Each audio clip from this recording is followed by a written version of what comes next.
here to follow up on the department's efforts in weatherization and to speak specifically about our plans to ramp up production such that we fully spend the grant funding that has been made available to us. What you should have in front of you are three sheets of paper, and I'd like to draw your attention to the colored chart that shows a production schedule. What we've done here is to really take a look at what we can do is with our crews and our production, and we've ramped it up significantly, and then we've taken a number of steps in order to do that. And what is associated with that ramp up is an increased spend, and as you can see by the chart below the table, we have a plan here that takes our spend completely up to 100% of the funds that we've been allocated.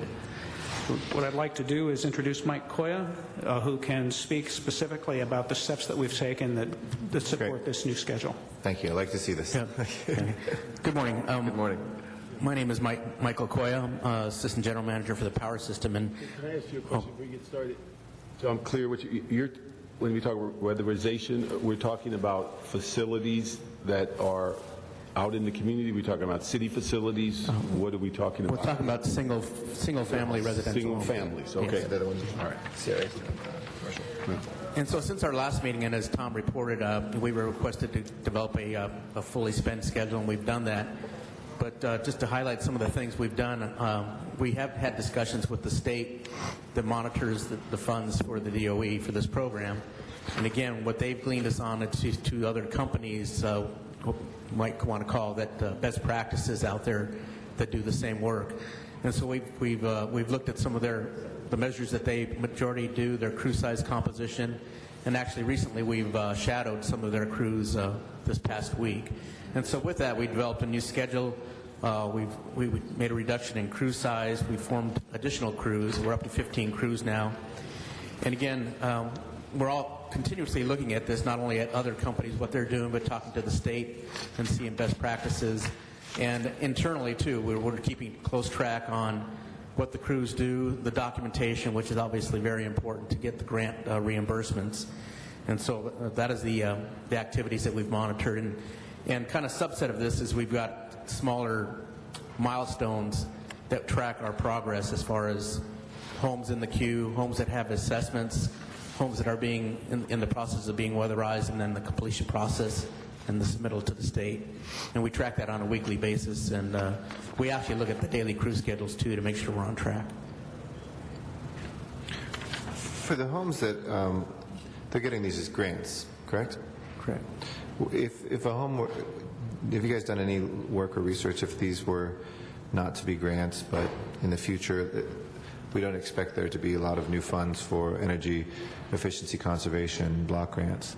But if we were able to set up a revolving loan fund or something in which we could put this on people's bills, do you know what the average ROI, return on investment, is for these homes in terms of making back the money that they put into weatherization, in terms of their power and water bills?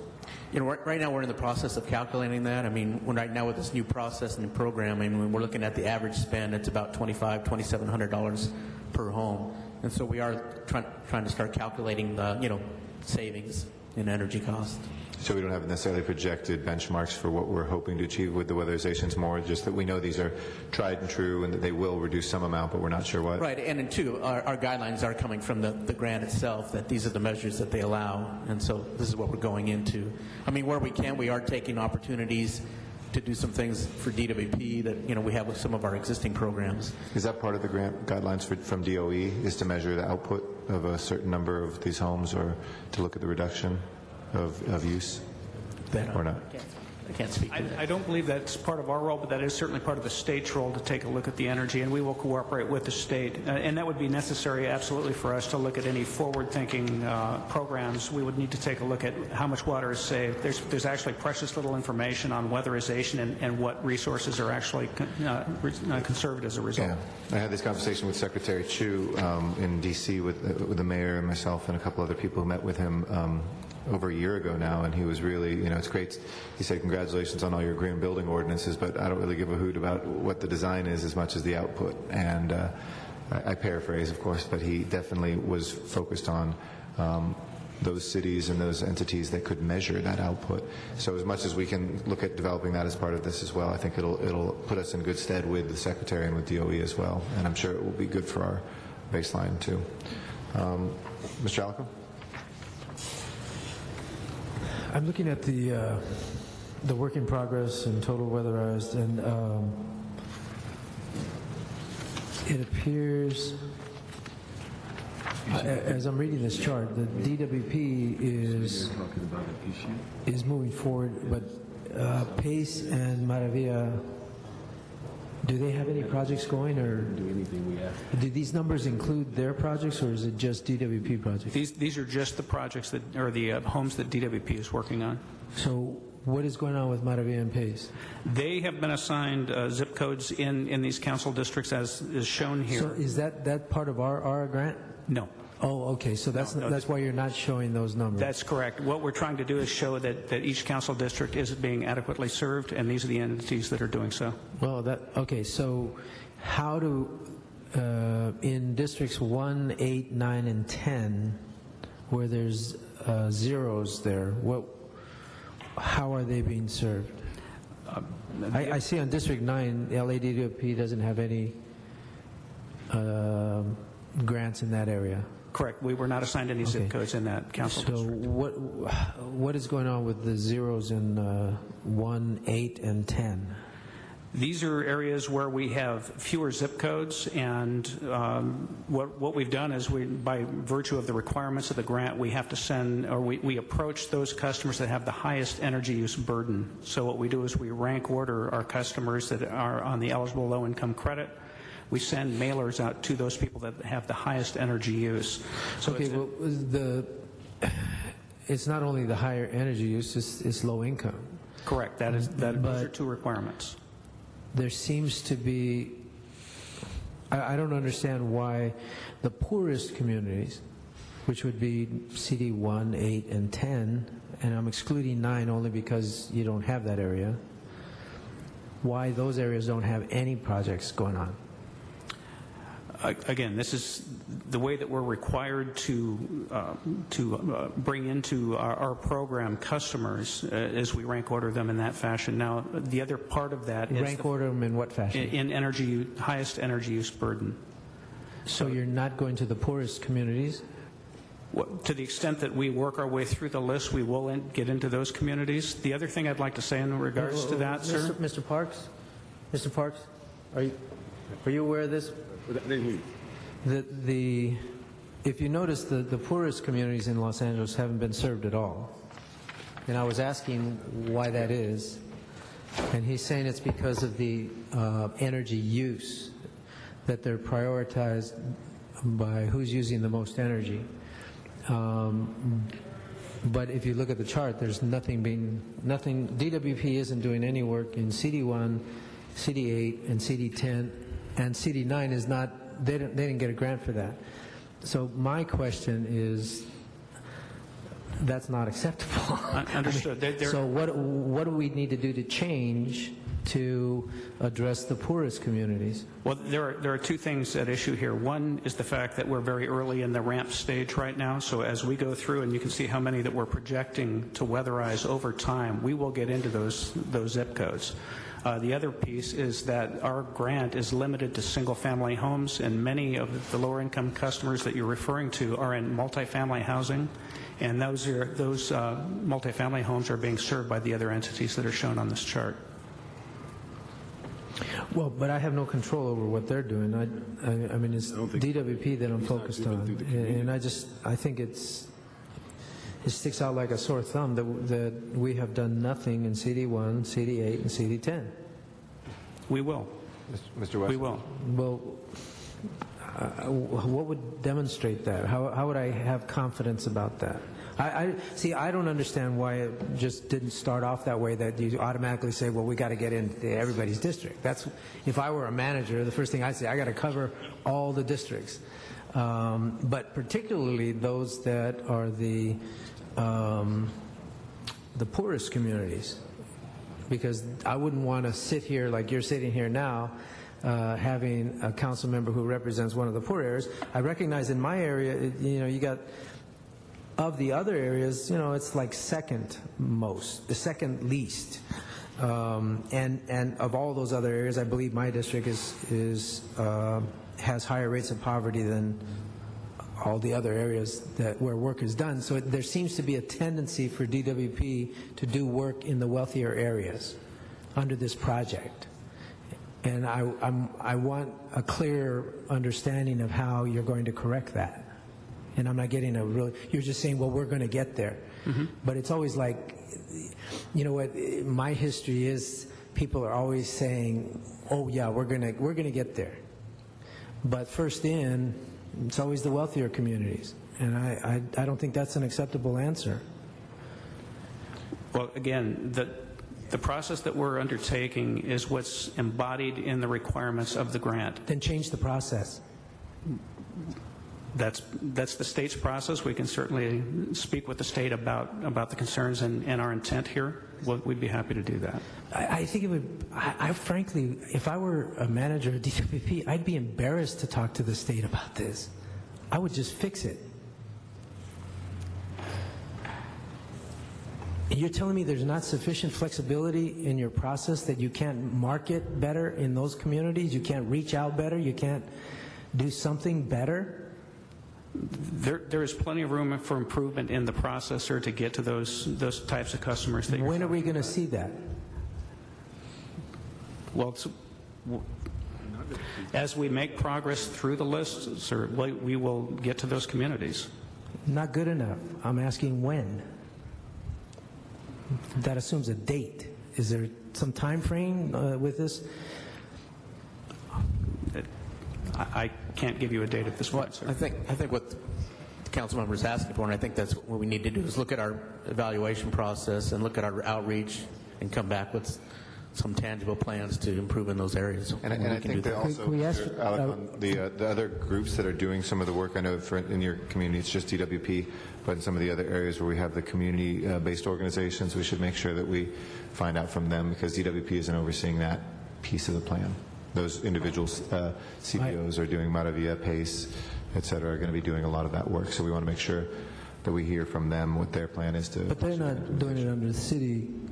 Yeah, it's part. We split up. DWP is doing where it wasn't community-based organizations that could. So it's a blended mix of both community-based organizations and DWP doing this weatherization. Okay, well, but I still believe. But no, your point's a good one. But the DWP should be reaching out to all these communities. I would just want to know. Wait. one second, Mr. Wesson's next on the queue. So hold on. Yeah, but I just wanted to emphasize and re-emphasize that there appears to be a heavy leaning toward the wealthier communities, and that looks bad. And I don't think, you can't just say, well, Maravilla is going to do it, PACE is going to do it. No, I want our DWP to be aggressive in serving the poor. And that doesn't appear to be the case with this grant. Okay. I mean, if you had 5, you have 0 in 4 districts. Well, 1 we have to exclude because that's not your assigned area. But 3 of them, you have 0 projects. So that is not acceptable. It's not even my district. But as a council member for the city of Los Angeles, I'm embarrassed by that, and I'm also unimpressed by the response that it'll just get done. Okay, Mr. Alec, I'm going to recognize Mr. Wesson. Right. Thank you, Mr. Chairman. Help me understand, what is it about the process that makes you go in the non-poor areas first? Why do you find going into maybe needy areas challenging? Well, first off, every customer that we approach with this program is an eligible low-income customer. So none of them are well-to-do, if I may be so bold. They certainly within. Okay. So none of them are well-to-do. The eligibility requires them to meet certain income requirements, which places them in the low-income category. So we're not doing anybody but low-income customers.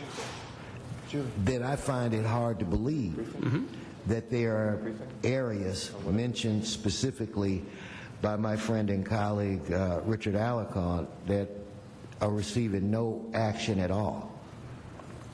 So I'm just trying to get, you know, I don't want to bash you or you. It's not my style. But I don't understand it. Understood. Well, as I mentioned before, what we mail to and how we have to prioritize this because of state requirements associated with this funding is we approach the highest energy use burden, meaning the low-income customers with the highest energy bills. So those are the people that we've mailed to first. We did an initial mailing of 7,500 mailers to those customers. We got a tremendous response. Last weekend we sent out the second mailing, which gets down into the next tiers of customers, and that was a 13,500 letter mailing. So we're getting a tremendous amount of response from that next round of customers, and we're going to see more participation in the various zip codes as a result of that process. But this is the homes weatherized as we speak, so I don't have those numbers as far as what the response has been so far by council district. Does anybody know why? I mean, the whole thing's kind of weird. I mean, so there's poor people that live in non-poor areas that use more energy than the struggling individuals that live in challenged areas. I'm just not. I believe this. So the people in my district, what are we using? Candles and flashlights? But so I just don't get it. You're not reading the mail. That's it. They got a singular outreach approach, and that's the mail. And historically, these communities read their mail less. And it's just the wrong approach. Well, I would have to agree with Richard, and I think that if you want to be fair, then there needs to be, and see, it's like you're not sensitive to people who may really, really need this more. And sometimes you have to come up with a specific program geared to reach those people. And what I'm hearing is that nobody really put that in place. So what I would highly recommend is that when you guys all go back to the room where you plan things, that you come up with a detailed approach where you're going to outreach and try to help people who really need it. And unfortunately, they don't read the mail or what have you. But I'd like to hear, I mean, you've heard the concerns, so I would like to see how you're going to respond to those concerns. So, Mr. Chair, if they would come back at whatever you deem to be an appropriate time and give us their plan to make sure that these funds are distributed equally. Well, we never leave you without homework. So we've taken one step on the expenditure. Let's take the next meeting and figure out how we're going to get some equity with that as well. If you can report back. Mr. Parks? Let me just comment on a couple of things. And I think that when you say that it's going to get done, when you look at the chart you're giving us with the colors, you've already staffed out 300 units at $825,000, which appears that you maximize your allocation. So there's no room, it appears, to get it done. The other thing is, I would assume that you have not driven through these communities when you say these are single-family kinds of projects and these communities don't have single-family residences. I know in my district we have single-family residences that happen at times to be in commercial zones and in industrial zones, but we also have residential communities that are bedroom communities such as Baldwin Hills, Baldwin Vista, Lamert Park, Jefferson Park, Hyde Park, that are all single-family residences. I think that if you take a drive-through, you would see that that comment you made is probably not accurate. The other thing, it would appear inconsistent with your analysis is that older, and although Mr. Wesson and Alakan talked about poor communities, when you talk about these communities, they happen to also have the oldest housing stock, which means that they probably have the least amount of weatherization just from the codes when they were built. Many of these communities are saturated with houses built before 1978, which would put them into the rent-stabilized arena. And so they're not the newer houses with the newer technology. So we're basically ignoring them again. And then the third issue, if you go back and look at your own records as to what part of the city has the issues of people paying their bill or maybe having more services cut off or suspended, that might skew your figures as to who's using more versus who can afford to use the utilities. So those are things that I would think that are missing. And if you're using the mail, it's just like other departments that come in and say we communicate by email. The problem is some communities don't have computers. So if you find a way to communicate only with a certain group of people, you can pretty well project what the outcome is going to be. I also think that we shouldn't, and we'd ask the CAO on this, we shouldn't have this kind of reporting without getting an understanding of the community-based organizations at the same time, so you get a sense of the overall program that DWP is a part of, because the zeros certainly are unacceptable, but we don't have a clue also whether the PACE and others are doing equally as bad. And so these are things that for us to have information, I think it's important that we get the full picture, but I think your premise starting off is poor when you say that it's single-family residences and these other communities don't have them. Obviously, you've not driven through them. I don't mean to say that they're exclusively multifamily, but to the extent that there are multifamily in those districts, our program, DWP's program, cannot serve. I know, but if you're not serving the single families, which is, you said, that's why I asked the first question when you started, tell us the premise of what kinds of structures we're dealing with. You said single families. Mm-hmm. And so if you say in the 8th district there are minimal single families, then I'd have to disagree with you, because you'd have to go through it to find out that there are single families throughout in many parts of the 8th district. In fact, is almost exclusively a bedroom community with a large percentage single family. And again, when you don't take into account who's not using the service because they can't afford it, they're being cut off, it gives a skewed figure, again, as to who the high users of it, as opposed to who can afford to use it. And so I would hope that you take into account on these issues and ask the CAO that, because I would not want to pass this without the further information coming back as to giving us a composite of all the programs that tells us at one time, so we get a sense of how many dollars, how many units, how much money is being spent, and clearly taking into consideration the things that have been mentioned today, so we can get a full picture before we move forward. And so if that's an agreement from colleagues that we can ask that we bring this back, I guess in the next meeting, do we have a schedule for the next meeting? Is that next Friday? In 2 weeks? All right. And so if we can bring back the entire program in 2 weeks and have DWP and also advise the that we also include the same considerations that the nonprofits in reporting, so that we have a full breadth and depth of the program. So if we can bring this back in 2 weeks.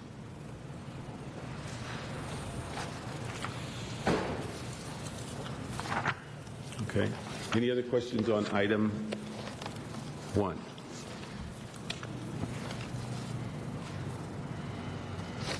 Okay.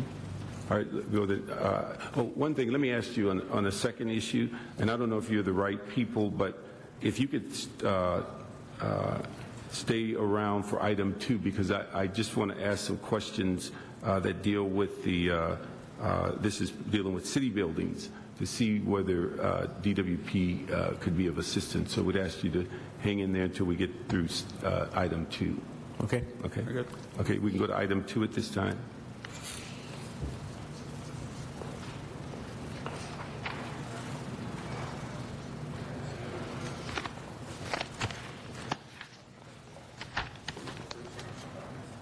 Where did everybody go?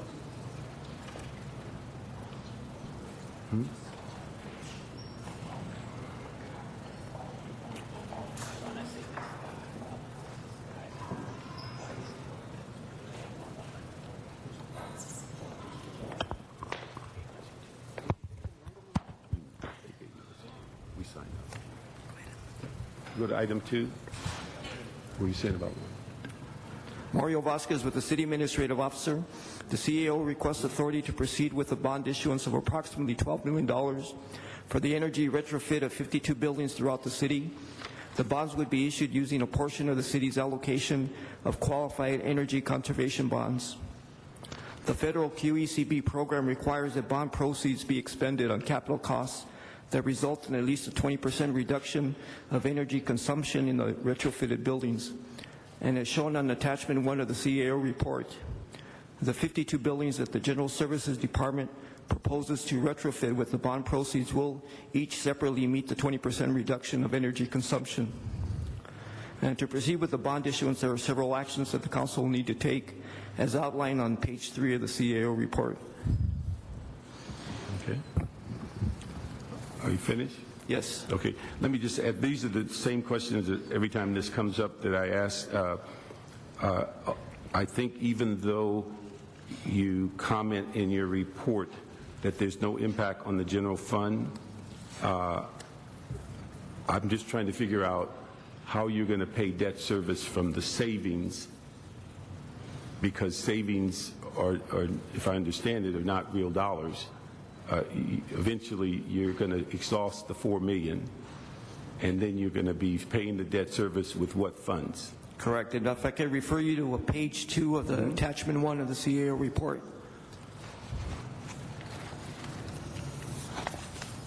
And, just to recap what has occurred here, General Services Department did indicate there were 115 buildings that could be retrofitted to result in a 20% reduction in energy. The Council did authorize the CAO to hire an independent energy efficiency expert to verify that analysis. Partner Energy was hired, and their analysis appears before you on page 2 of attachment 1. I read that. And let me ask you another question on that issue. When you word the report that says this is in the sense of their dollars, that this is a, how did you put it? This is increasing the compensation by $245,000. How much is the total amount we're paying? that is the work that has been occurred or has been completed to date. There will be some additional work that will be required. Okay. Okay. So you're saying, how much did we intend to pay? Wasn't it 200, just over 200,000 for the total contract? We had set aside $400,000 for the audit and the analysis.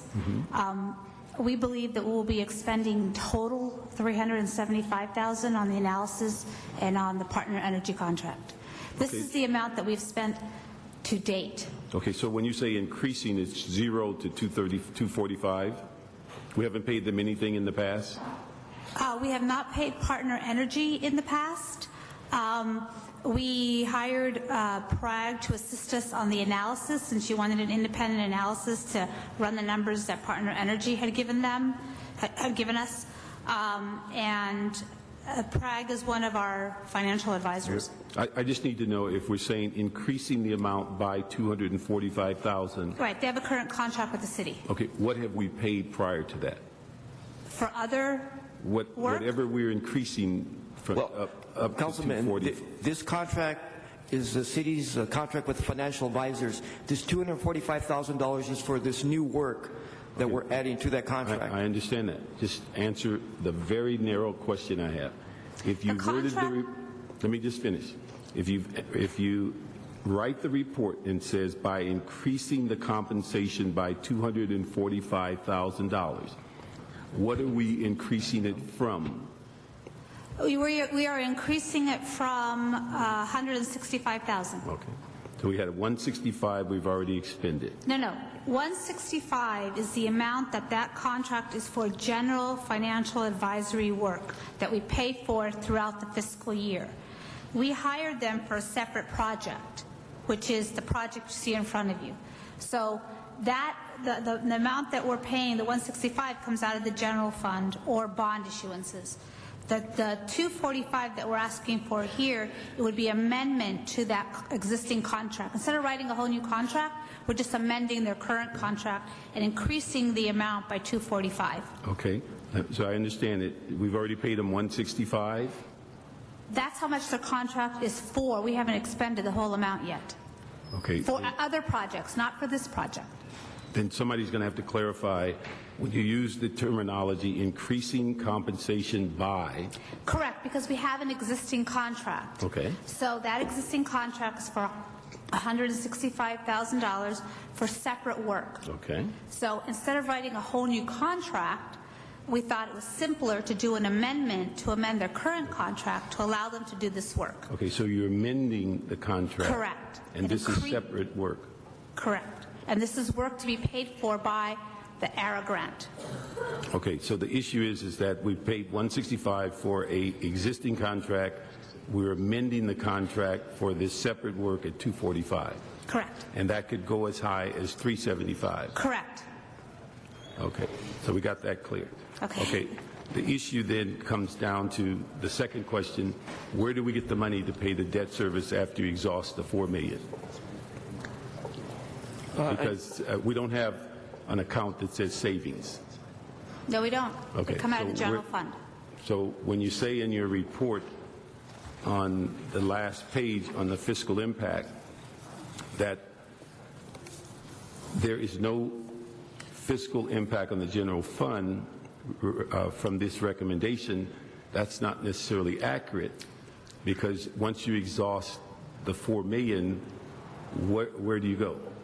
Well, if General Services completes the work within the time period, and worst case scenario, we only do 80% of the savings that we're estimating, then there would be enough savings in the electrical cost to pay for the debt service. Plus, we're getting a 70% subsidy on interest. Okay, but that's not So necessarily... based on those assumptions, we're saying that there's enough savings based on these assumptions to pay for it. However, if those assumptions do not come to fruition, you're right, it's a general fund cost. But, you know, we were asked to hire someone to do an analysis, to put in assumptions on energy cost, and that analysis showed what I just said, that if all these things come to fruition, there would be less electrical costs associated with these retrofit that would then could be used by the general fund to pay for the debt service. But I think what I think is a hole in the argument Yes. is that if we pay a bill to Water and Power, if it's $20 million, we pay it. Correct. If it's $19 million, we pay it. Correct. So there's no such thing as a savings. We just pay the bill. So what you're saying is that we keep paying the higher rate even though we believe there's savings involved, that you're going to be asking for money to pay the debt service. Correct.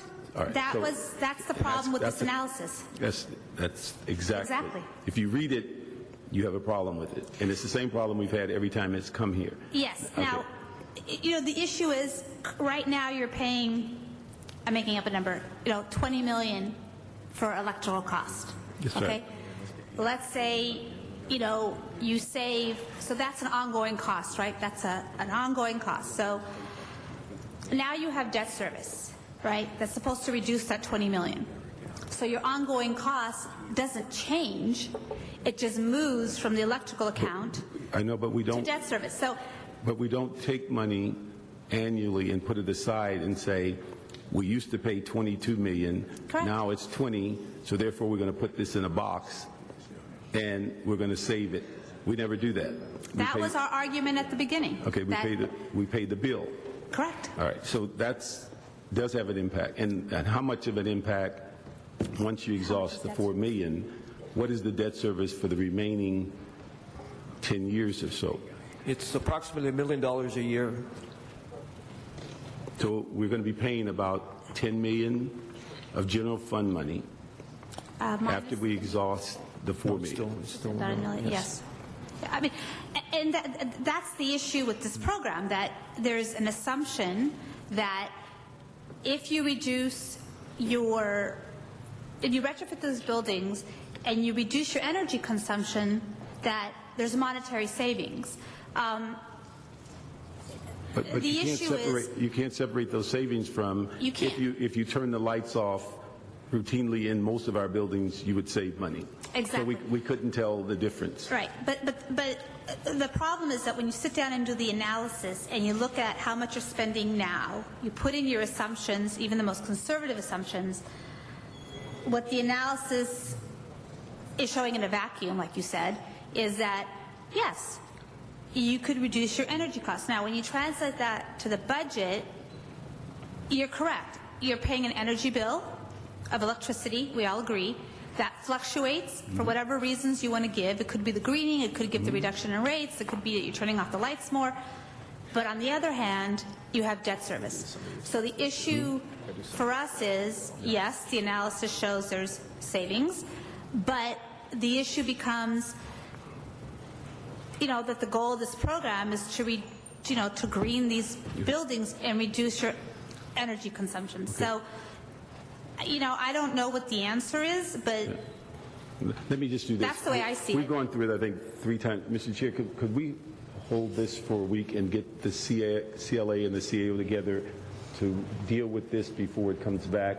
Yeah, let me do this. Let me just make one point to this. I mean, this is tried and true. I mean, for instance, our traffic lights is a very good example. When we switched to LED traffic lights, we saw a reduction in the power use. And even if you take street lights right now going to LEDs, even though that's a special fund, we have been able to do just with lighting, which is the easiest thing in which most of this is, of changing those light bulbs out, of actually knowing and being able to quantify that, to give everybody the reassurance. This shouldn't be difficult to produce because we've done this here. I've done this in my home. You take that leap, people tell you you're going to save it, but until you do it, you don't actually believe it's going to happen, and it happened. I put solar panels up, and it paid off in 5 years. It was done. Now I'm making money. The city has to be smart. Yes, it's nice to green things, but I'm more interested in saving money right now, quite frankly, and I know the science behind this is to save money. So whether it was the traffic lights that we did, whether it's street lighting, whether it's other things that we've done, we know that that will come back to us in savings on our energy use. But if you... My worry, we don't have a meeting. I'm gone for 2 weeks of the Naval Service. There would probably be about 3 weeks, and we need to get some of this moving. But what we could do is we could forward it and hold it in the council until you get an answer back on that. Well, I'm not sure what the question is. If you're asking us, will there be savings, the analysis shows that there will be saving in electrical. I mean, I'm not quite sure how much more analysis we can do to show that. The analysis that I'd like is that Mr. Garcetti brought up the issue of the LED lights, and that's why I asked DWP to stay here. The difference of the program is we got an advance on our savings that was paid for by LADWP. That paid in advance was not a general fund impact, and that's why street lighting has moved so quickly through their program, because their savings were paid up in front by DWP at the cost of the program. So they gave us their savings up front. We didn't bond and then pay debt Correct. service. So that's the difference of the two programs. I believe there is some Correct. financing on that. It's not just DWP grants, I think, but it's a special fund. That's why it has no impact on the general fund. Yeah. It's a special fund of But I think- street lights. But Right, LED lights, one of the options is not to bond and to use the $14 million to green the buildings. Yeah. I mean, that is an option. But we don't have 14, You we didn't only have ask. 4. You asked us to do an analysis of, is there savings? Would there be enough savings in the electrical account and with the interest back to pay for the debt service? If that's the question The answer. is yes, based on the assumptions in this report. If those assumptions don't come to fruition, then the answer is no. I mean, you don't have to bond for this program, but you don't get as many buildings done. Right. correct. And, and just to clarify, Councilman, the $13.84 million that Natalie referred to was the amount that GSD was allocated to retrofit buildings. They are doing the majority of the buildings through that approach, but reserving $4 million for this bond issuance. So that's where the $4 million is. Oh, I know. All right, so that's the question. I mean, I'm not quite sure what additional analysis Well, I think show. what we've asked several times is to bring back a program that doesn't impact the general fund. Then a program that doesn't impact the general fund that's- is not to do the bond Okay, issuance. that's what we've asked, and we were told today, it doesn't affect the general fund except when you run out of the $4 million. It does affect the general fund. No, I mean, if you believe the assumptions in the report, like I said, you would reduce your electrical account by an amount that will pay for the debt service, so it's going to wash for the general fund. Or more. I mean, I think Or the more, analysis that I've that's seen, it actually, correct. and when I've talked to the folks who are doing the program and looked at the science of it, it's my opinion that it's better for our general fund to actually take this and bond it because the savings are great enough that we're able to go to enough more buildings to be able to Correct. pay that back. So it would be my, and I think that analysis is here. So we can have a split vote on it, and I totally respect where you're coming from on it, Yeah. but I think that we will actually do better by our general fund based on the analysis I've looked at and what the CAO has said here today for our general fund to move forward with a combination of doing some of this straightforward and some of it with the bonding. If it was an untried and new technology, that would be another worry of mine, but I trust GSD to do the work, and I think we can get it done. So that would be my motion to approve. But Mr. Alarcon, did you want to say something? I'm looking at the last page of the qualification of return analysis, and it's saying that the total savings per year when this thing is constructed is 1.28 million. The total cost of the project is almost 12 million. So it's about 10 years. 10-year. The repayment period is 14 years. Yeah. Well, the repayment period is 14 years, but we begin to get a return on our investment in 9.5 years. Correct. Now, so my question is. Well, actually, you answered one of my questions. I wanted to ask what the length of the debt service was. But secondly, does the savings, how does it calculate future energy costs? Is it projected to increase or decrease? Or is it flat? This analysis does not include any energy increases. So, okay. So Rate increases, I should say. not rate increases. Not rate increases. Okay. It's lower wattage. Is that what you're asking? No, the cost per watt. Okay, so these buildings are charged at this, whatever the rate is, okay? So it doesn't project any rate increases whatsoever. Correct. The debt service, however, is flat, right? It's a fixed rate. Fixed, yes. Okay, so Mr. Parks, one of the things that I think drives me to support this is that I expect energy costs to increase. I expect the rates to increase. And so I think this projection is very conservative. It's very conservative. It assumes 80% savings, not 100%. And if the costs do, if we do increase the rates, and we're talking about in the next 10 years, then this figure is very low. I know, Mr. Alarcon, I think the dilemma is what you're doing is you're saying, let's bond the money and you have a set. I understand what you're saying. You're saying we're taking general fund money now and using it for 10 years before we get a return on it. I get it. I know, but the other side is this, you have no control of the rates, so you're going to be paying your increased rates anyway. So that whatever the $20 million we pay per year. Yeah, but it's whether you're paying the rates on a Cadillac or a VW. I mean, I know, but you're going to be paying $20 million a year. That's going to keep going up depending on how the rates increase. well, not if we do this retrofit. Right. You're saying you're going to get that The savings are going to increase, and so I understand where you're coming from, Mr. Parks. I think it's a valid argument, and I frankly would prefer that we had a pot of money someplace that we could take this out of and not have to bear the burden in the short term, which I believe is your concern, Mr. Parks, that in the short term we don't have enough money for our general fund. And in 10 years, we anticipate our economy should be fine, or our structural problems, many would have been fixed because of all the actions of the council and the mayor in the last few years and probably the next few years. But I think the question to me is, if not now, when? And if we do it later, the cost is going to increase. We know the construction costs will go up. We know that the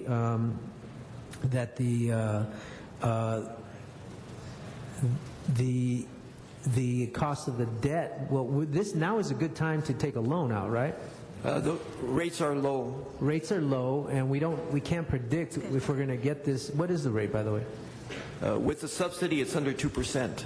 Yeah, we have 70% interest rate subsidy. So, I mean, if we do this in 2 years, 3 years, 5 years, you know, We won't have that. could be 4%, and it Correct. could be double. And so I just think that you know, I concur with Mr. Garcetti that, and this is clearly a policy issue. It's a decision we make, and then we hope we're right.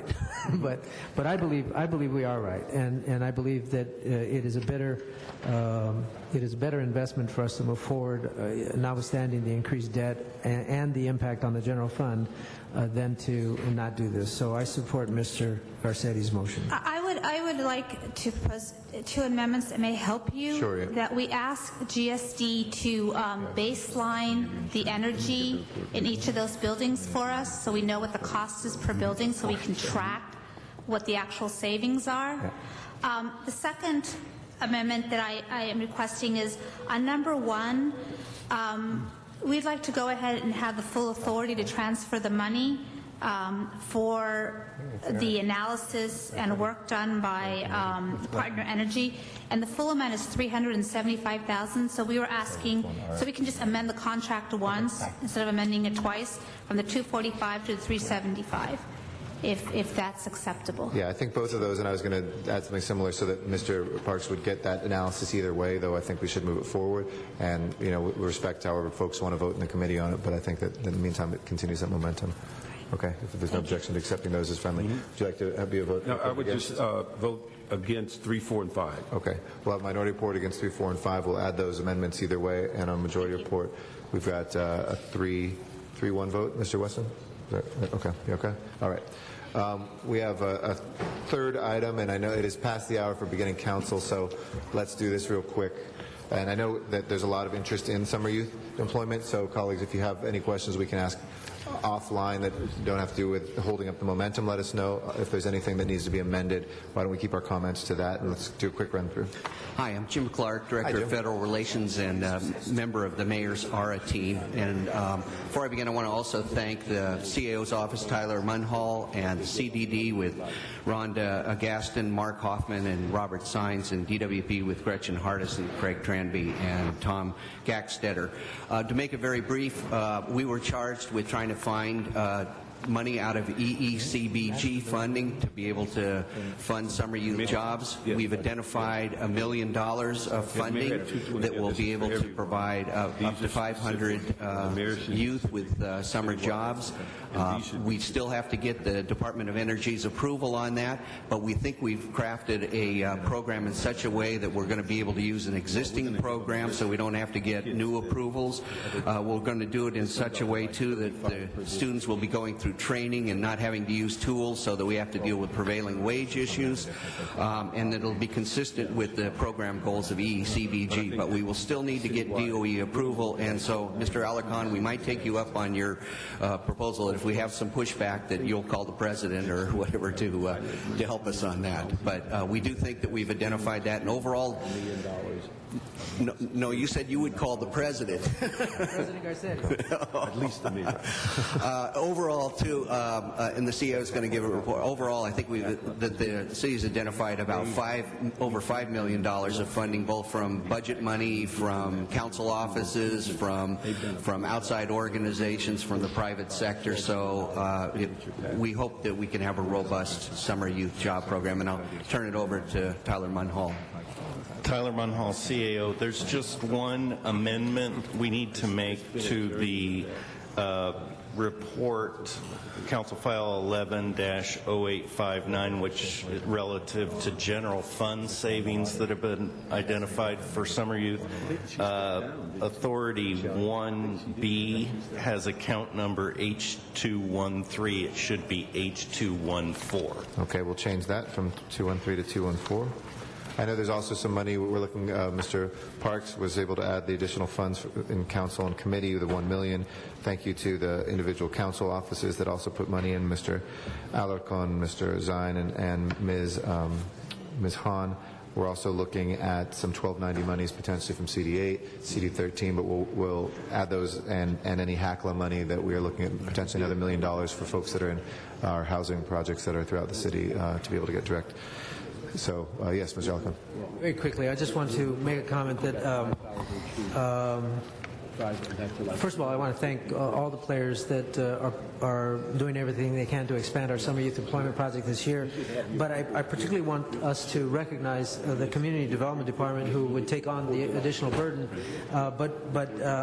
In doing so, I would recognize that this Community Development Department has a long and deep relationship with the federal government, and I think is in the best position to ensure that we are in compliance with whatever program we design, whatever they may want.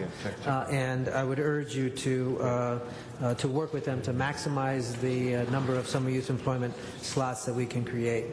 Thank you. Okay. All right. With that, we'll go ahead and move approval of this item and move the summer jobs forward. Thank you, Mr. Parks, for your work on this, and thank you, Mr. Alacon, as well, for adding some monies. And Mr. Zine, who is here, we approved your money as well for some additional summer jobs in CD3. So with that, that will close the regular items we have. As a special meeting, do we have general public comment for a special meeting? There is one item. There's one speaker for public comment. For a special meeting, do we still do general public comment? Okay, Mr. Sachs, if you'd like to come forward for general public comment on these items. And we'll start council as soon as we finish with this public comment. I didn't know that, so Sarah's working on finding us the money in a separate edition. She doesn't know. The other application. Yes, thank you. Thank you, Mr. President. Sounding ignorant, because I walked in the middle of the conversation you had with the Special Economics Committee meeting and the discussion going on with the DWP. Here's my problem. In less than 14 months, the numbers coming from DWP and the City Council reflect like this. We have a problem coming up with $70 million that's owed to the general fund. That was discussed by the interim president of the interim head of the DWP, Freeman.